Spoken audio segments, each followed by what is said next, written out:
മണി 6 ഇനി latest cinema തുടങ്ങും. എനിക്കിതിൻ്റെ ഇടയിൽ സിനിമ കാണാൻ വരാൻ പറ്റില്ല. അമ്മ ഒരു ഊബർ എടുത്ത് പോകും. 100 കൂട്ടം കാര്യങ്ങളുണ്ട്. അടുത്ത തവണ പോവാം പ്ലീസ്.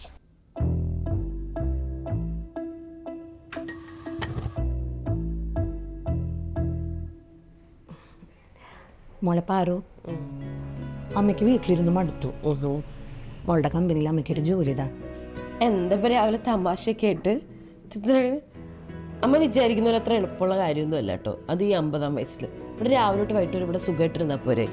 ഇതത്ര പ്രാക്ടിക്കലായിട്ടുള്ള കാര്യമല്ല ഈ ജോലിക്ക് പോകുന്നത്. ഒന്ന് പോയേ കോമഡി ആയിട്ട് പണിഞ്ഞിട്ട് കുതിക്കാൻ മറക്കണ്ട. അല്ലെങ്കിൽ എന്നെ ആർക്കും വേണ്ടല്ലോ. ഒരു സിനിമയ്ക്ക് പോലും കൊണ്ടുപോവില്ല. ഇതിലും മുതലാളിച്ച് വന്നിരിക്കുന്നു. 50-ാമത്തെ വയസ്സിൽ ആരും പണിയെടുക്കണല്ലോ. സ്വന്തം അമ്മയ്ക്ക് ജോലി തരാൻ പറ്റുന്നില്ല. എന്നിട്ടാണ് അവിടെ നാട്ടുകാരെ നന്നാക്കാൻ പോണേ. നിൽക്ക്, ജോലി ഞാൻ തരാം. തൽക്കാലം ഓഫീസിലെ പിള്ളേരെയൊക്കെ മാനേജ് ചെയ്യാനും എല്ലാവരും കറക്റ്റ് സമയത്തിന് വരണമെന്ന് നോക്കാനും ഒരു റോള് വേക്കൻ്റ് ഉണ്ട്. അത് ഞാൻ അമ്മയ്ക്ക് തരാം. പക്ഷേ ഒരു കണ്ടീഷനുണ്ട്.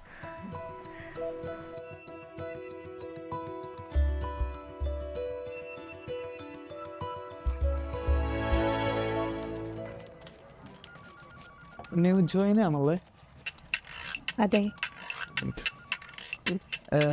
എത്ര വയസ്സ്? 50. ഓ, ബൈ മക്കളൊക്കെ എന്ത് ചെയ്യുന്നു? അവരവിടെ ജോലി ചെയ്യുന്നു. ഓ, അബേ സെറ്റ്. ഹൗസ് ഡേ ഓക്കെ മാഡം, ഞാൻ ഹാപ്പി. പുതിയ ജോയിനിങ് എങ്ങനെയുണ്ട് മിസ് പ്രീത? ചേച്ചി അടിപൊളി. ചേച്ചി കുഴപ്പമൊന്നുമില്ല. ചേച്ചി എന്തൊക്കെയാ തിന്നാമെന്നൊക്കെ പറയണ്ടോ? ചേച്ചിയോ? ഇത് തൻ്റെ വീടല്ല, ഓഫീസാണ്. Always keep the decorum, okay? ചേച്ചി ഓ താങ്ക് യു മാഡം.